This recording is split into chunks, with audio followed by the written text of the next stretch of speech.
The air in the penthouse was cold enough to freeze breath, but the sweat on the forehead of the world's top cryptographer was real. Dominic Valenti, the most feared man in New York, stared at the antique vault on his desk. 25 experts from Zurich, London, and DC had spent 48 hours trying to crack it. They had failed. The empire was minutes away from collapsing. Then the door creaked open. It wasn't a savior. It was Aurora, the cleaning maid, holding a feather duster. She glanced at the impossible puzzle, sighed, and did the unthinkable. What happened in the next 60 seconds didn't just save $1 billion. It changed the underworld forever. The silence in the Valenti estate wasn't peaceful. It was heavy, suffocating, and tasted of metallic fear. It was 10 p.m. on a Tuesday, usually the time Dominic Valenti would be overlooking the city from his balcony, nursing a glass of 1945 Romane Conti. Instead, he was pacing the floor of his private study, his Italian leather shoes making no sound against the thick Persian rugs, but his presence screaming violence. In the center of the room sat the obsidian box. It didn't look like much to the untrained eye, a cube of black metal, roughly the size of a microwave, covered in shifting mechanical dials and etched with symbols that predated the Roman Empire. But inside that box was the Ledger of San Marino, a digital and physical hard drive containing the access codes to the Valenti family's entire offshore banking network. Dominic's father, the late Lorenzo Valenti, had designed it. Lorenzo was a paranoid genius who didn't trust banks, lawyers, or even his own son. He had set a dead man's switch on the vault. If it wasn't opened within 72 hours of his certified death, the internal mechanism would release a corrosive acid, dissolving the drive and erasing $40 billion of assets instantly. 71 hours had passed. "Explain it to me again," Dominic said. His voice was low, a dangerous rumble that made the three men standing near the desk flinch.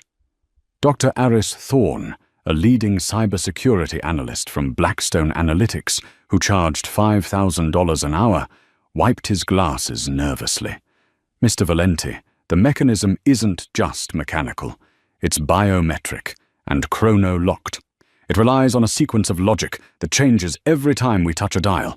It's mathematically impossible to solve without the original key, which we know was destroyed." "I didn't pay you $3 million for impossible, Dr. Thorne," Dominic said, stopping his pace. He turned his eyes, the color of cold steel, onto the group. The room was filled with the best minds money could buy. There was the team from Kroll Security, 2 master locksmiths who had cracked the safes of the Swiss National Bank, and a linguistics professor from Oxford named Higgins, who was there to interpret the symbols. They were exhausted, smelling of stale coffee and panic. "We have tried the brute force algorithm," Higgins stammered, pointing to a supercomputer humming in the corner, its cables snaking across the mahogany floor. "We have tried the linguistic cipher, based on your father's favorite poets. We have tried thermal imaging to see the tumblers. Nothing works. The box resets every time we make a mistake. One more wrong attempt, and the acid triggers early. We are stuck." Dominic slammed his hand onto the desk. The sound cracked like a gunshot.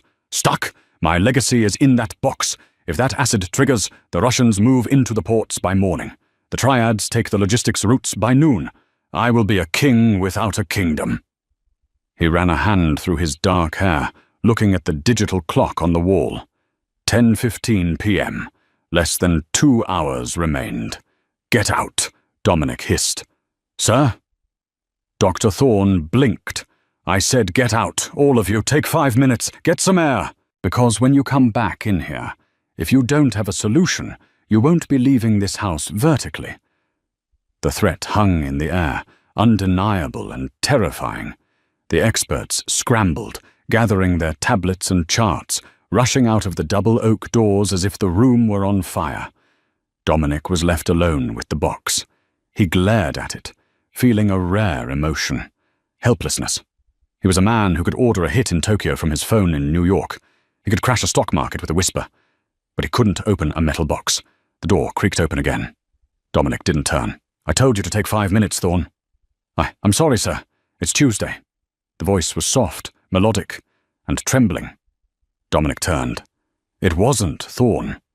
It was a young woman in a grey maid's uniform that was 2 sizes too big for her slender frame.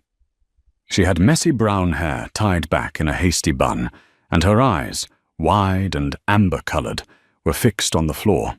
She held a bucket of cleaning supplies and a feather duster. "Who are you?" Dominic asked, his irritation spiking. "Aurora, sir. I'm the night shift cleaner. The head housekeeper, Mrs. Galloway, told me that the study must be dusted by 10:30 p.m. regardless of meetings. She said the dust waits for no man." Dominic let out a harsh, incredulous laugh. "The dust waits for no man? My empire is crumbling, and Galloway is worried about dust. I can leave, sir," Aurora said quickly, clutching the bucket tighter. "I didn't mean to intrude." Dominic looked at the box, then back at the girl. She looked pathetic, poor, unimportant, exactly the kind of person his father had always ignored. "No," Dominic said, a cruel idea forming. He needed a distraction from his rage. "Come in, clean. Maybe watching someone do actual work will inspire those idiots outside." Aurora nodded, stepping into the lion's den. She moved quietly, almost like a ghost, starting to dust the bookshelves. But as she worked, her eyes kept darting toward the desk, toward the obsidian box. Aurora tried to keep her hands steady as she dusted the spine of a first-edition Dante's Inferno. She could feel Dominic's gaze on her back, burning like a laser. She knew who he was. Everyone knew. He was the devil of Manhattan. But Aurora had secrets of her own. 3 years ago, Aurora hadn't been cleaning floors. She had been a scholarship student at MIT, studying advanced theoretical mathematics and mechanical engineering. She was a prodigy, the daughter of a watchmaker who had taught her the language of gears and ciphers before he could teach her to ride a bike. But then, tragedy struck. Her father was diagnosed with a rare, aggressive cancer.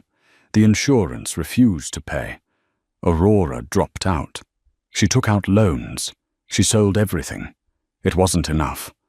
Her father died, leaving her with nothing but a mountain of debt and a black mark on her credit that made getting a corporate job impossible. Now she scrubbed toilets for the wealthy to pay off the sharks who knocked on her door every Friday. She moved towards the desk. The obsidian box sat there, mocking the room. Aurora knew that box. Not this specific one, but the type. It was a Valenti-style logic vault. Her father had once repaired an antique clock for Lorenzo Valenti years ago, and he had told her about Lorenzo's obsession with the golden ratio and musical scales. "Stop staring at it," Dominic said, his voice cutting through her thoughts. He was pouring himself a drink, his hand shaking slightly. "It's worth more than your life."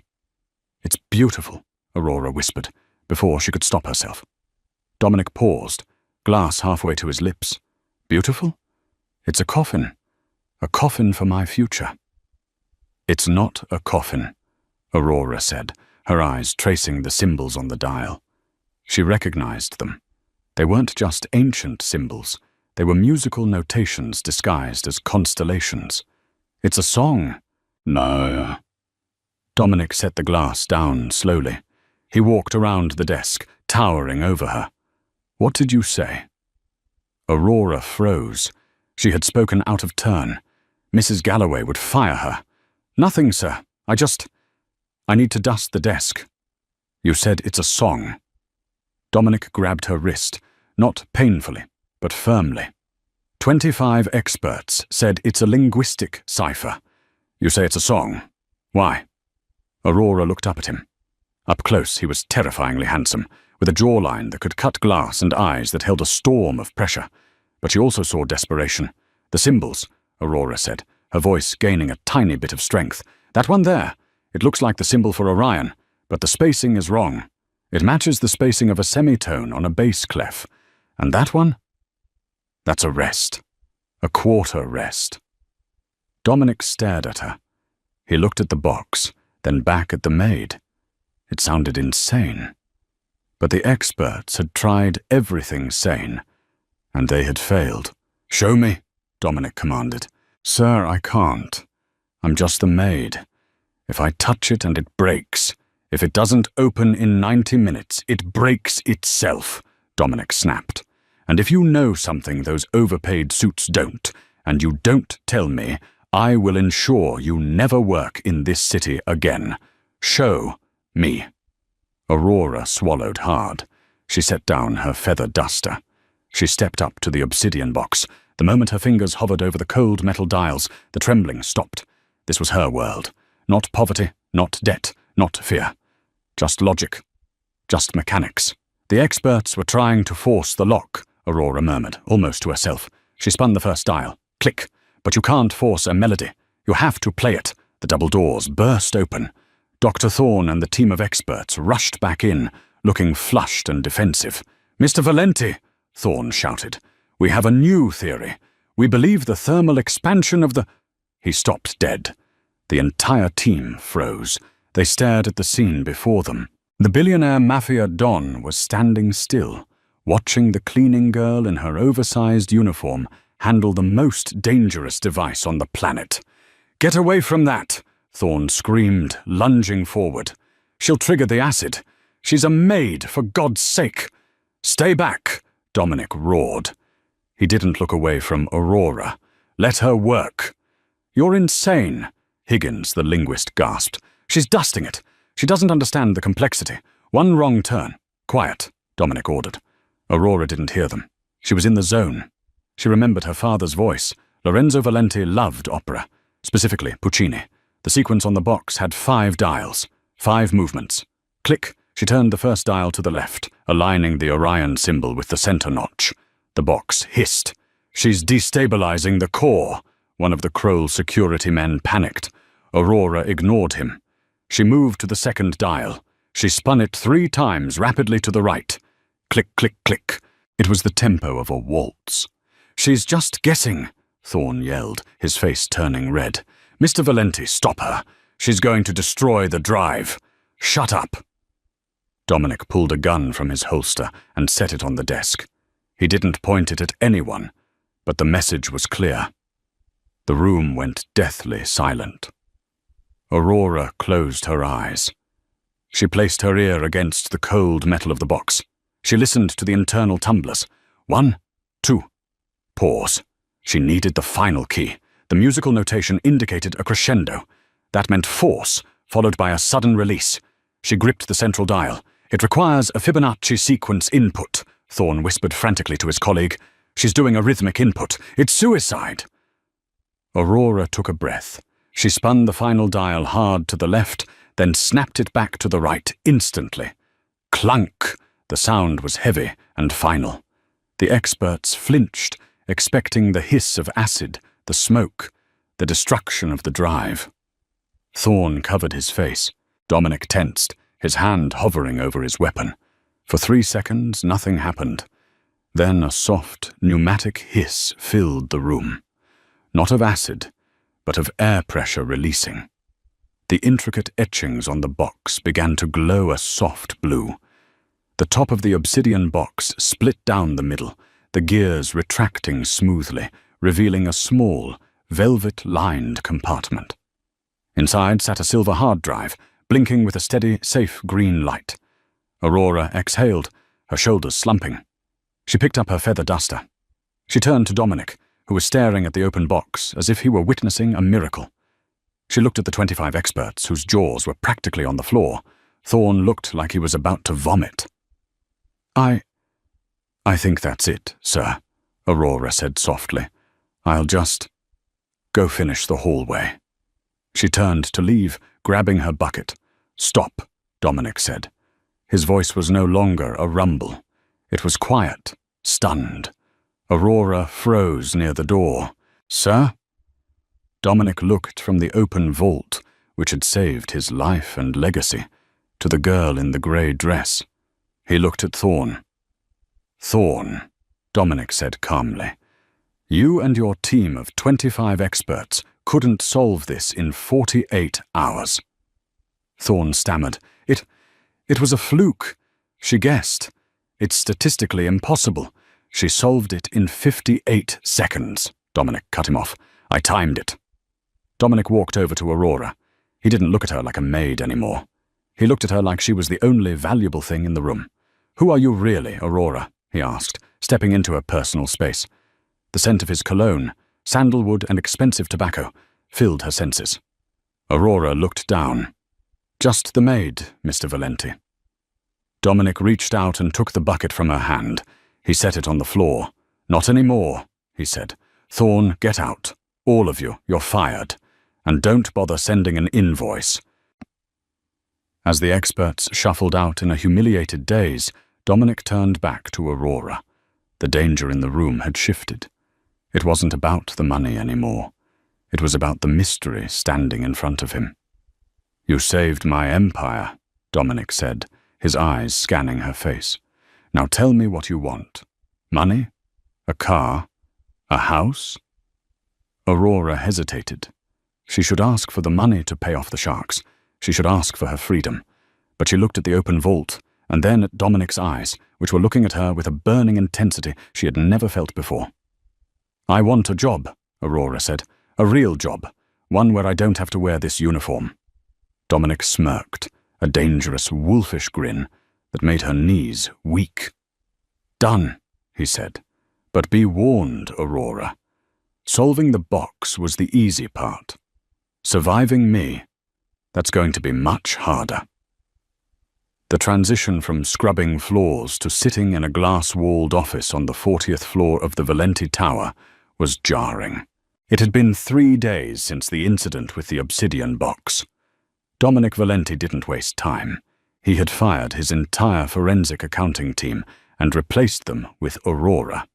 Technically, her title was Executive Analyst.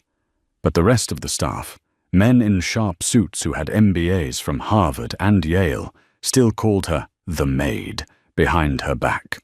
Rocco, Dominic's underboss, a man built like a vending machine with a neck as thick as a tree trunk, hated her the most. He stood at the head of the conference table, slamming a stack of files down. This is a joke, boss, Rocco growled, glaring at Aurora. She was wearing a simple black blouse and slacks Dominic had his assistant buy for her. She looked small in the massive leather chair, but her eyes were sharp, scanning the digital spreadsheets projected on the wall. We have a shipment of weapons missing from the port of Newark. The Colombians are breathing down our necks. And you want the girl who unclogs toilets to find the leak? Dominic sat at the other end of the table, spinning a gold pen between his fingers. He looked bored, but his eyes were alert. The girl who unclogs toilets opened a lock that stumped the CIA, Rocco. Let her speak. Rocco spat on the floor. It's been 4 hours. She hasn't said a word. She's just staring at the screen. I'm not staring, Aurora said.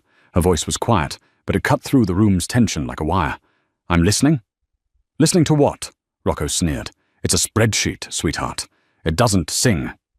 Actually, Aurora stood up, walking towards the projection. Numbers have a rhythm, and yours are skipping a beat. She pointed to a column of shipping manifest codes. Look here. Every 3rd Tuesday of the month, the fuel surcharge on the Neptune shipping line increases by exactly 0.04%. It's a rounding error.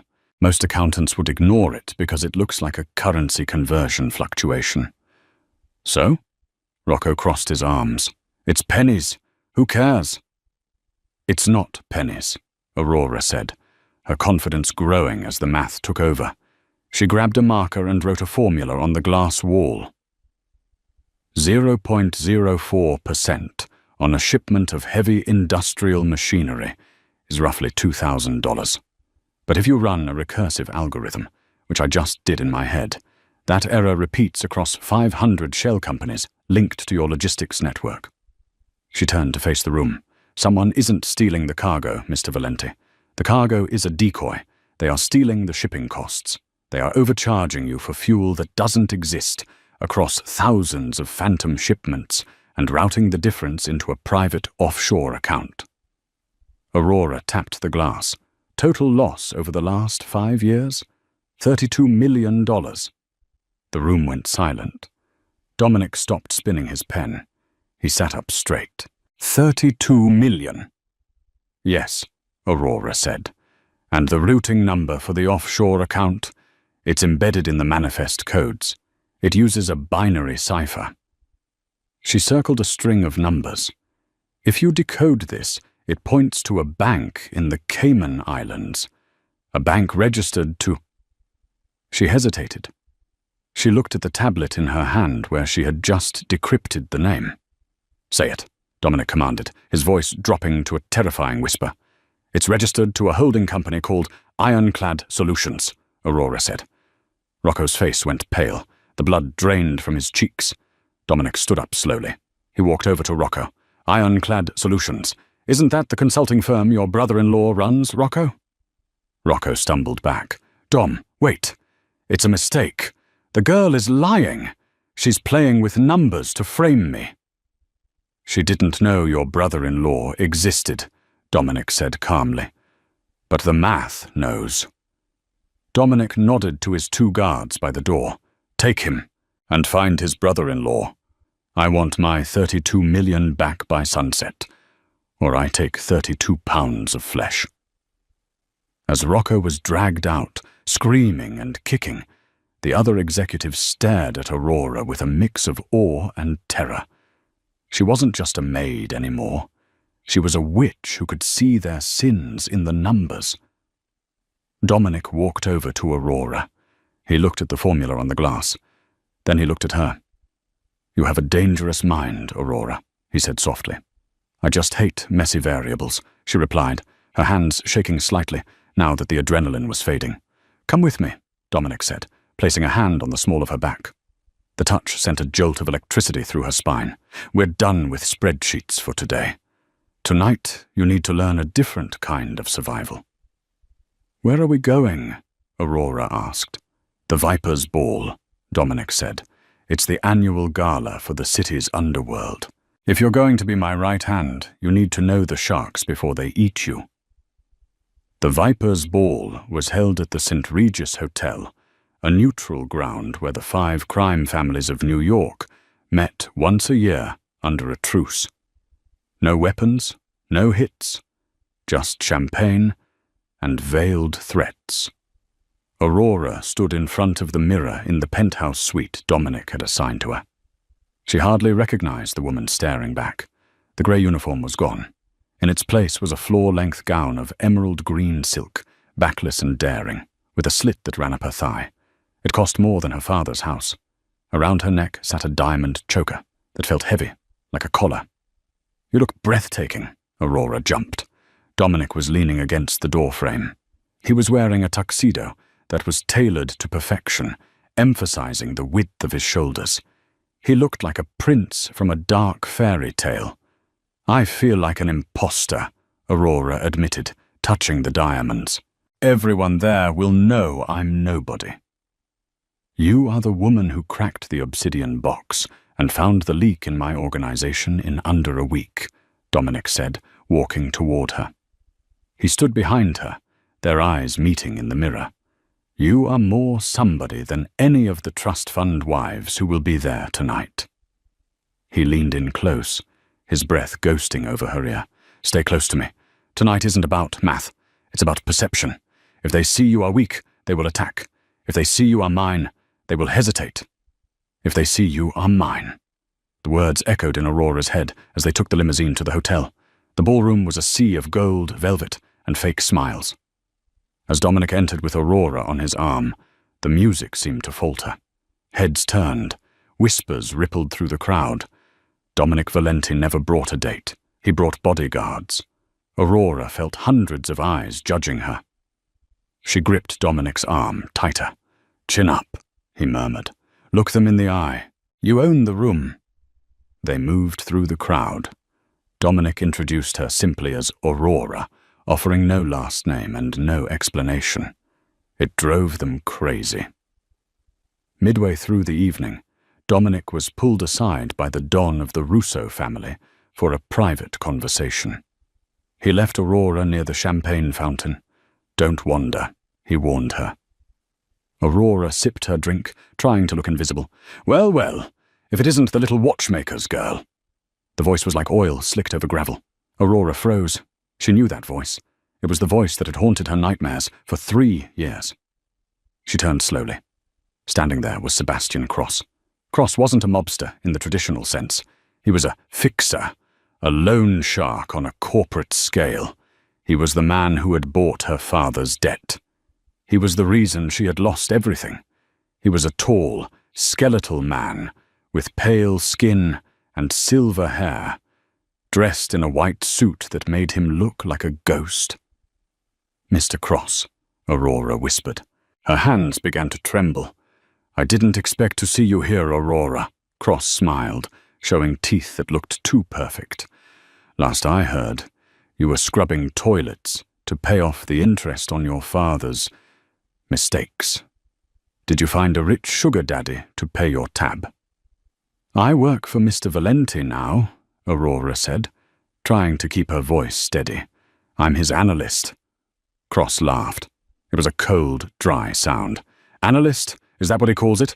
Does he know, Aurora? Does the great Dominic Valenti know that your father died owing me $500,000? Does he know that I own the deed to your life? I'm paying you," Aurora hissed. "I send the payments every week." "Not fast enough." Cross stepped closer, invading her space. "Interest compounds, my dear. You know the math. But perhaps we can come to an arrangement." He swirled his wine. "I have heard rumors. Rumors that Valenti opened the obsidian box. Rumors that you opened it." Aurora said nothing. "I have a vault of my own, Aurora," Cross said. "A competitor's encrypted server. You unlock it for me, and I wipe your father's debt clean. You walk away free." "I won't betray Dominic," Aurora said. "Betray?" Cross raised an eyebrow. "Darling, you are already a betrayal waiting to happen. Does Dominic know that your father didn't just fix clocks? Does he know that your father built the triggers for the car bomb that killed Dominic's mother 20 years ago?" The world stopped spinning. The glass slipped from Aurora's hand and shattered on the marble floor. "No," Aurora gasped. "That's a lie. My father was a good man." "Your father was a genius who needed money," Cross sneered. "He built the mechanism. The Valentis don't know. But I do. Imagine what Dominic will do to you when I tell him that the woman sleeping in his penthouse is the daughter of the man who murdered his mother." Aurora couldn't breathe. The room was spinning. "Everything all right here?" Dominic's voice was like thunder. He appeared at Aurora's side, his hand instantly going to her waist. He felt her trembling. He looked at the shattered glass, then at Cross. Dominic's eyes narrowed. "Cross, why are you bothering my associate?" "Just catching up, Valenti." Cross smiled, raising his glass in a mock toast. "Aurora and I go way back. I was just reminding her of her obligations." Dominic looked down at Aurora. He saw the terror in her eyes. Not social anxiety, but pure, unadulterated fear. "Aurora owes you nothing," Dominic said, stepping between them. "Oh, she owes me quite a lot," Cross said, "but we can discuss that later. Enjoy the party, Dominic, and do be careful. You never know what kind of history you're bringing into your bed." Cross walked away, disappearing into the crowd. Dominic turned to Aurora. He grabbed her arms, forcing her to look at him. "Aurora, you're shaking. What did he say to you?" "I want to go home," Aurora choked out, tears brimming in her amber eyes. "Please, Dominic, just take me home." "Not until you tell me what he has on you," Dominic demanded. "Is it money? I can pay him off." "It's not money," Aurora cried out, too loud. People turned to look. "Then what?" Dominic's face hardened. The paranoia that kept him alive flared up. "Aurora, look at me. Did he send you?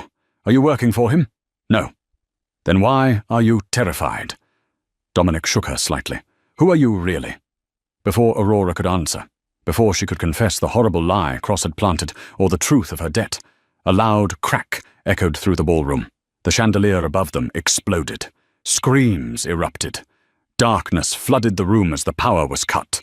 "Get down!" Dominic roared, tackling Aurora to the floor as gunfire erupted from the balcony. It was an ambush. And in the chaos, Aurora realized with a sinking heart, this wasn't just a hit, it was a distraction. Someone was trying to kidnap her. The chandelier didn't just fall, it detonated. Thousands of crystals, heavy as bullets, smashed into the marble floor of the St. Regis ballroom, sending a shockwave of glass shrapnel tearing through the silk and velvet of the city's elite. The sound was deafening, a thunder crack of destruction that instantly silenced the orchestra. For a heartbeat, there was a vacuum of stunned silence. Then the screaming started. Chaos erupted like a physical force. The darkness was absolute, save for the strobe light flashes of automatic gunfire erupting from the mezzanine balcony. Rat-tat-tat-tat! The muzzle flares illuminated the horrifying scene. Billionaires crawling under tables, wine glasses shattering, and the frantic stampede toward the main exits. Dominic Valenti didn't flinch. While others panicked, his world slowed down. This was the violence he had been born into. He hauled Aurora off the floor with a grip of iron. She was gasping, her ears ringing, her vision blurring. A shard of crystal had sliced her bare arm, and blood trickled down her skin, hot and wet against the cool air. "Stay low!" Dominic roared over the din, shielding her body with his own broad frame.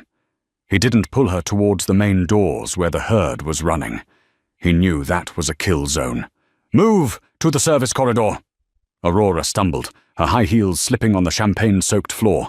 She was a mathematician, a creature of logic and order. This was pure entropy.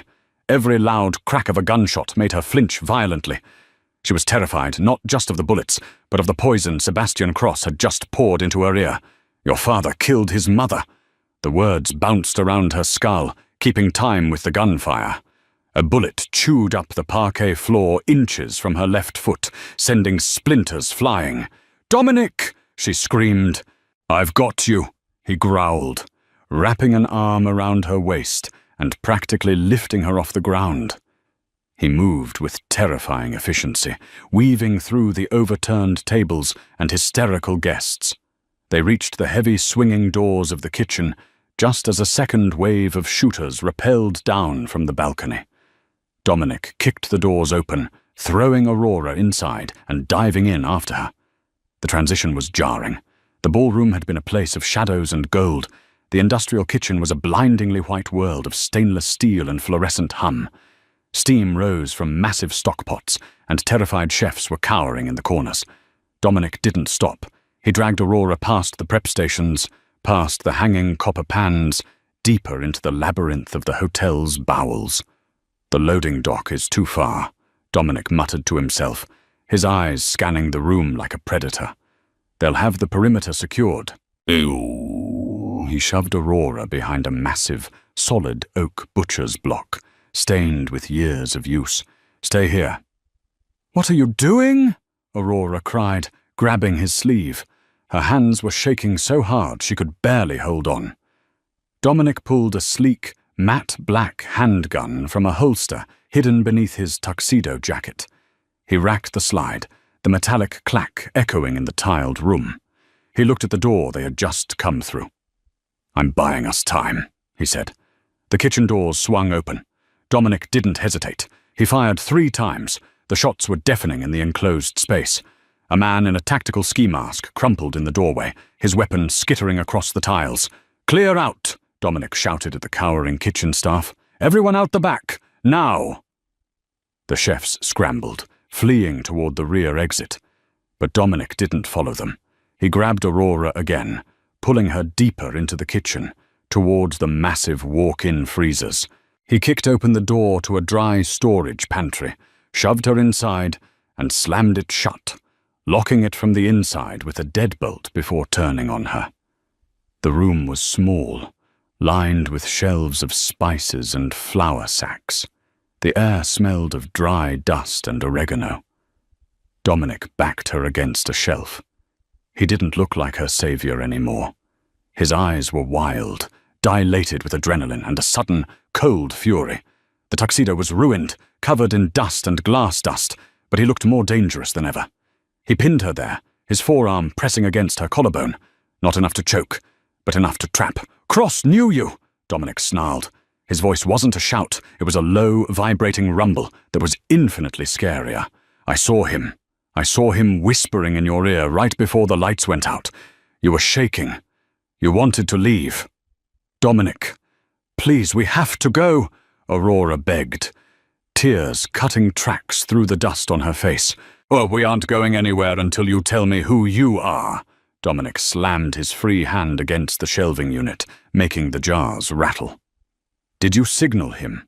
Is that why you opened the obsidian box? Was it all a setup to get inside my operation so you could hand me over to him? No, I swear, no, Aurora sobbed. Then why were you terrified? Dominic demanded, leaning in, his face inches from hers. She could smell the gunpowder on him. Cross is a loan shark and a fixer. He doesn't talk to maids unless they owe him something or unless they're working for him. Which is it, Aurora? Are you his spy? I'm his debtor, Aurora screamed, the confession finally tearing out of her throat. Dominic froze. The pressure on her chest lightened slightly. What? Aurora slid down the shelves, collapsing onto the floor, burying her face in her hands. She couldn't hold it in anymore. The fear of death, the fear of Dominic, and the shame of her poverty collided. He owns me, she wept, her voice broken and jagged. He bought my father's medical debt 3 years ago, when my dad got sick. The insurance wouldn't pay. I borrowed everything. I maxed out cards. It wasn't enough. Cross bought the debt, $500,000. With the interest penalties, it's impossible. I've been paying him every cent I earn for 3 years just to keep him from breaking my legs. Dominic stared down at her. The gun lowered to his side. His chest was heaving. Money? This is about money? I didn't want you to know, Aurora choked out. I was ashamed. I didn't want to be another person begging you for a handout. He threatened you tonight? Dominic asked, his voice turning icy. He wanted me to steal for him, Aurora said, looking up, her amber eyes wide and desperate. He told me that if I didn't unlock a rival's server for him, he would destroy me. He said he had information that would make you kill me yourself. Dominic went very still. The sounds of the firefight outside seemed to fade away, replaced by the thrumming of his own pulse. What information? Dominic asked. Aurora hesitated. She couldn't breathe. The air in the pantry felt too thin. Tell me, Dominic commanded. He said. Aurora swallowed hard, feeling like she was swallowing glass. He said my father didn't just fix clocks. He said my father built the trigger mechanism for the car bomb that killed your mother 20 years ago. The silence that followed was heavier than the ceiling collapsing. Dominic took a step back. His face, which had been flushed with adrenaline, drained of all color. It became a mask of grey stone. He looked at Aurora, really looked at her. He looked at her delicate hands, the hands that had unlocked his father's vault with such ease. The hands of a mechanical genius, the daughter of a mechanical genius. A memory flashed in Dominic's mind. The police report from 20 years ago. The bomb squad saying the device was intricate. Clockwork, a masterpiece of timing. Is it true? Dominic asked. His voice sounded dead, detached. I don't know, Aurora cried, reaching out to grab the hem of his pants, but he stepped away from her touch. My father was a good man. He fixed watches. He loved opera. But we were desperate for money, back then, too. Cross said he had proof. He said the Valentis didn't know. But he did. Dominic turned away from her. He walked to the door of the pantry and stared at the metal handle. A war was raging inside him. His instinct, the one that had grown over 3 days of watching her work, listening to her talk about numbers, smelling her hair, wanted to grab her, hold her, and tell her that Cross was a liar. But his survival mechanism, the paranoia that had kept him alive while his father and mother were slaughtered, screamed that it made sense. The talent, the poverty, the connection. It all fit. She was the daughter of the man who had orphaned him. He couldn't look at her. If he looked at her, he might kill her. Or worse, he might forgive her. And he couldn't afford either right now. "Get up," Dominic said flatly.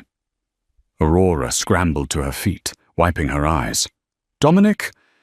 He grabbed her arm, but there was no gentleness this time. He opened the pantry door and dragged her across the kitchen towards the heavy, industrial walk-in freezer. "Get inside," he ordered. "No, Dominic, please don't leave me." Aurora grabbed the doorframe, panic flaring again. "They're out there. They'll kill me." "They won't get past me," Dominic said, and the cold conviction in his voice was terrifying. "But I can't look at you right now, Aurora. I can't have you near me. Please let me explain." "There is nothing to explain," Dominic roared, his composure finally cracking. He shoved her into the freezer. The blast of sub-zero air hit her instantly, biting through her thin, torn dress. "Stay in there. Lock the door. If anyone tries to get in, who isn't Rocco or me, you don't open it. You freeze to death before you let them take you. Do you understand?" "Dominic," she whispered, her teeth already starting to chatter. He looked at her one last time. His eyes were black pits of pain and betrayal. He looked like a man who had just found a diamond, only to realize it was radioactive. "Lock the door, Aurora." He slammed the heavy insulated steel door shut. Aurora heard the heavy latch engage. She was plunged into darkness, save for a dim blue safety light. She was surrounded by hanging sides of beef and shelves of frozen produce. Outside the door, Dominic Valenti stood for a moment, resting his forehead against the cold metal. He took a deep, shuddering breath. Then he turned around. He checked the magazine of his Beretta again. He racked a fresh round into the chamber. The sadness evaporated from his face, replaced by the visage of the Devil of Manhattan. Sebastian Cross was out there. Cross had orchestrated the attack. Cross had threatened his property. And Cross had dared to dredge up the ghosts of Dominic's mother. Dominic walked toward the service entrance, his footsteps heavy and deliberate. He wasn't running away from the gunmen anymore. He was going hunting, and he would paint the St. Regis red before the night was over. Time lost its meaning inside the freezer. Aurora sat huddled on the metal floor, her knees pulled tight to her chest, trying to conserve whatever body warmth remained. The blue safety light cast long, ghostly shadows across the hanging sides of beef, turning the room into a macabre gallery. The cold didn't just touch her, it invaded her. It bit through the thin, torn silk of her ruined gown, settling deep into her bones until her teeth chattered with a violence she couldn't control. But the physical cold was nothing compared to the chill in her heart. Dominic's face, as he closed the door, haunted her. It hadn't been angry. Anger she could handle. It had been empty. He had looked at her as if she were a stranger, as if she were the enemy. "Your father killed his mother." The accusation circled in her mind like a vulture. Could it be true? Her father had been a gentleman, a man who cried at sad movies and spent hours fixing antique cuckoo clocks. But he had also been desperate. Poverty did terrible things to good people. She knew that better than anyone. Had he built a bomb to save his family, just as she had cracked a safe to save herself? Minutes stretched into what felt like hours. Aurora began to wonder if Dominic was ever coming back. Maybe he had died out there. Maybe he had left her here to freeze as punishment for a crime she didn't know was committed. Then the heavy latch clanked. Aurora flinched, scrambling back against the frozen shelves, her breath misting in the air. The door swung open. A wall of warm air hit her, followed by a large silhouette. It wasn't Dominic. "Let's go, kid," a gruff voice grunted. It was Rocco. The massive underboss looked worse for wear. His suit jacket was gone, his white shirt was stained with soot, and he had a nasty gash above his left eyebrow. He stepped in and offered her a hand that was the size of a catcher's mitt. "Dominic," Aurora rasped, her voice barely a squeak. "Is he—" "Boss is busy," Rocco said shortly, pulling her to her feet with surprising gentleness. "He told me to get you to the penthouse. Lockdown protocol. Nobody gets in or out until he says so." "Is he alive?" Aurora demanded, gripping Rocco's arm. Rocco looked at her, his dark eyes unreadable. "He's the devil, ain't he? The devil don't die easy. Come on. Underscore, underscore, underscore, underscore, underscore, underscore, underscore, underscore, underscore, underscore, underscore, underscore, underscore, underscore, underscore, underscore." The penthouse was exactly as she had left it, pristine, silent, and luxurious. A stark, cruel contrast to the war zone they had just escaped. Rocco stationed 2 guards at the elevator and left Aurora alone. She washed the blood and dust from her skin in the marble bathroom, the hot water stinging her cuts. She changed into the simple clothes she had worn before the gala, her grey slacks and a soft sweater. She didn't want to look like a Mafia princess anymore. She wanted to be invisible. She sat in the high-backed leather chair, facing the floor-to-ceiling windows. The city of New York sprawled below, a grid of golden lights, indifferent to the violence that governed its underworld. She waited. 1 hour passed. Then 2. At 3:45 a.m., the private elevator chimed. Aurora's heart hammered against her ribs. She stood up, gripping the back of the chair. Dominic walked in. He looked like a fallen angel who had just climbed his way back out of hell. His tuxedo shirt was unbuttoned halfway, revealing a chest bruised and smeared with grime. His knuckles were raw and bloody. He smelled of copper, expensive scotch, and the acrid scent of gunpowder. He didn't look at her. He walked straight to the crystal decanter on the sideboard and poured himself a drink, his hand shaking slightly, not from fear, but from the adrenaline crash. He downed the amber liquid in one swallow and poured another. Only then did he turn to face her. The silence between them was heavier than the steel door of the vault. "Where is Cross?" Aurora asked, her voice trembling. Dominic swirled the ice in his glass. "Cross is no longer a variable in the equation." The finality in his tone sent a shiver down her spine. "Did you—" "I burned his operation to the ground," Dominic said, his voice void of emotion. "His servers are destroyed. His men are scattered. And Cross, he won't be collecting debts from anyone in this city ever again."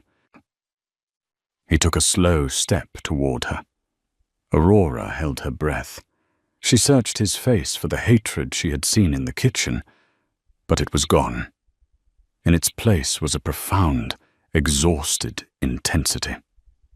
"I had to be sure, Aurora," Dominic said softly. "Sure of what?" "The bomb." Dominic set his glass down on a side table. "After I finished with Cross, I took a detour. I went to a nursing home in Queens. I paid a visit to an old man named O'Malley. He was the bomb maker for the Irish syndicates 20 years ago. He inspected the wreckage of my mother's car." Aurora stopped breathing. She felt like she was standing on a trap door. "O'Malley has a photographic memory," Dominic continued, walking closer, until he was standing right in front of her. He remembered the device. He said it was crude, volatile. It used a mercury switch, not a clockwork timer. It was sloppy, amateur work. Dominic reached out, his hand hovering near her face before he let his fingers graze her cheek. He said a master watchmaker would have been insulted by the design. "Your father didn't build it, Aurora." Aurora let out a sob, a ragged, ugly sound of pure relief. Her legs gave out, and she sank back into the chair. "He lied," she whispered, tears spilling over. "Cross lied. He needed to break you," Dominic said, his voice dropping to a low growl. "He knew you were already drowning in debt. He knew you were terrified. He needed a psychological hammer to shatter your loyalty to me. So he invented the worst lie he could think of. He used my mother's death as a weapon." Dominic knelt before her, bringing himself to her eye level. "The predator was gone. The protector had returned. I should have trusted you," Dominic said. "But in my world, Aurora, trust is the quickest way to the grave." When he said it, the logic fit, the poverty, the skill, I panicked. "I should have told you about the money." Aurora wiped her eyes. "I was just so ashamed. I didn't want you to think I was only here for a paycheck. Dominic reached into his pocket and pulled out a small, black USB drive. It looked identical to the key for the obsidian box. "This is the master ledger from Cross's private server," Dominic said. He placed it in her palm, closing her fingers over it. "You stole it?" "I seized it," Dominic corrected. "Before I put a bullet in him, I had my team download everything. This drive contains the names of every person in New York who owed him money. Judges, cops, senators." He paused, his thumb stroking over her knuckles. "And you." Aurora looked down at the black plastic. Her nightmare was on that drive. "So, I owe you now. Is that it? I owe the Valenti family $500,000. "No," Dominic said. He took the drive back from her and tossed it onto the table as if it were trash. "I deleted your file." Aurora blinked, stunned. You just erased it?" "I didn't just erase it," Dominic said, a dangerous smirk touching his lips for the first time that night. "I bought the debt. I own the paper. I own the interest." He leaned forward, placing his hands on the arms of her chair, trapping her in his space. The air between them crackled with sudden, intense heat. "I don't want your money, Aurora. The math doesn't interest me." "Then what do you want?" Aurora whispered, her heart pounding in her throat. "I want the asset," Dominic said. His eyes roamed over her face, possessive and hungry. "You are the only person in the world who can unlock my vaults. You are the only person who can find a $30 million leak in 10 minutes. And you are the only woman who has ever seen me afraid and lived to tell about it." He moved closer, his lips inches from hers. "I'm not letting you go back to scrubbing floors. I'm not letting you go back to a cold apartment. You belong to the Valenti organization now. You belong to me." It was a demand, a contract signed in blood and adrenaline. It was dark, controlling, and terrifying. And God help her, it was exactly what she wanted. She didn't want to be safe. She wanted to be with the man who could burn the world down for her. Aurora reached out, her hand tangling in the hair at the nape of his neck. She pulled him closer. "I have conditions," she whispered. Dominic raised an eyebrow. "You're in a position to negotiate. I'm the only one who can open the box, remember?"